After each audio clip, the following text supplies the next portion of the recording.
Deep within the whispering woods, where sunlight dappled the mossy floor in patterns older than memory, stood a truly ancient oak named Eldrin. His bark, thick and deeply furrowed like the lines on a wise elder's face, bore witness to countless seasons. Generations of birds had nested in his branches, squirrels had chased each other around his mighty trunk, and the wind had sung him lullabies for centuries. Yet Eldrin harbored a secret yearning, a profound ache that pulsed within his heartwood. While his roots drank deep from the cool earth and his leaves danced with the breeze, he watched foxes dart through the undergrowth and deer leap across distant meadows with a longing so intense it trembled his leaves. He dreamed not of deeper roots, but of lifting them entirely. He dreamed of walking, of feeling the earth move beneath him, of exploring the world beyond his fixed horizon. This impossible dream grew stronger with every traveler's tale carried on the wind. He heard whispers of sparkling oceans that stretched forever, of mountains scraping the sky, of deserts painted gold by the setting sun. He felt the vibrations of distant villages, the laughter of children, the rhythmic beat of drums celebrating harvests. He could only imagine the world sounded vast and vibrant, a tapestry woven far beyond the familiar green canopy of his woodland home. A deep melancholy settled upon him during the still nights. He loved his forest, the comforting presence of his tree kin, the predictable turn of the seasons, but the yearning to move, to choose his path, to witness the unfolding story of the earth with his own bark and branches, became an undeniable song within his core, a song of restless roots. One crisp autumn afternoon, while golden leaves spiraled down like falling stars, a young girl named Elara wandered into Eldrin's clearing. She often sought solitude there, reading books or simply listening to the woods. That day, she paused, placing her small hand gently against Eldrin's rough bark. She closed her eyes, breathing deeply. Eldrin felt a curious warmth emanating from her touch, different from the sun's heat. To his astonishment, he sensed a quiet understanding flowing from her. Tentatively, hesitantly, Eldrin pushed his longing, his deep sadness, his impossible dream, towards that warm presence. He didn't use words, but feelings, the ache of stillness, the vibrant colors of imagined landscapes, the profound desire for motion. Elara gasped softly, her eyes flying open, wide with wonder. She didn't pull her hand away. Instead, she pressed it more firmly against the ancient bark. "Oh," she breathed, her voice barely a whisper on the breeze. "You dream of walking? Of seeing the oceans and the mountains?"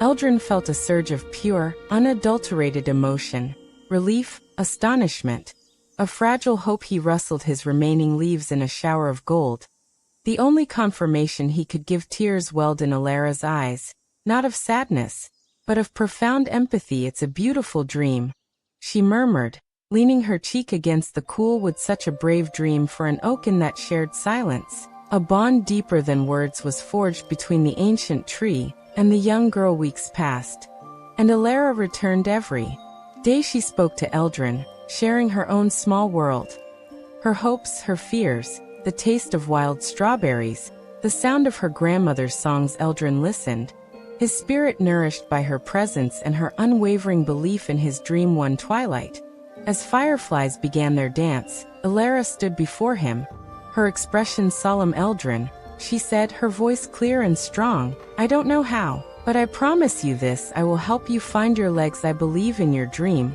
She placed both hands upon him, and a surge of pure, golden energy, warm as sunlight and bright as starlight, flowed from her into the ancient heartwood. It felt like the first rain after a long drought, filling him with a power both strange and exhilarating. That night, under a sky blazing with countless stars, a profound change began deep beneath the soil. Eldrin's massive roots, bound for centuries, started to shift, and grown earth cracked and tumbled as they slowly, miraculously, began to withdraw from their deep embrace with the ground. Bark creaked like ancient timbers as his immense trunk swayed higher up. His great limbs shifted, groaning with the strain of unimaginable movement. It wasn't painful, but overwhelming, a sensation of immense pressure and release, like a deep breath held for centuries finally exhaled when the pale dawn light filtered through the trees. Eldrin stood, truly standing, his roots coiled beneath him like powerful, knotted legs. He looked down at the deep impressions left in the earth. The place he had known for 1,000 years. He took his first tentative step. The ground felt solid, yet yielding. Beneath his newly formed feet it was awkward, heavy, earth-shaking, but it was movement pure. Unbelievable joy surged through every fiber of his being. Elara arrived at sunrise, her face radiant. Without a word she reached out. Eldrin lowered a sturdy branch, and she climbed onto it, settling herself securely amidst his leaves. "Show me the world, Eldrin," she whispered, and so the walking tree and the child began their extraordinary journey. They moved slowly, deliberately, through the whispering woods. Eldrin marveled at seeing the forest from constantly shifting perspectives.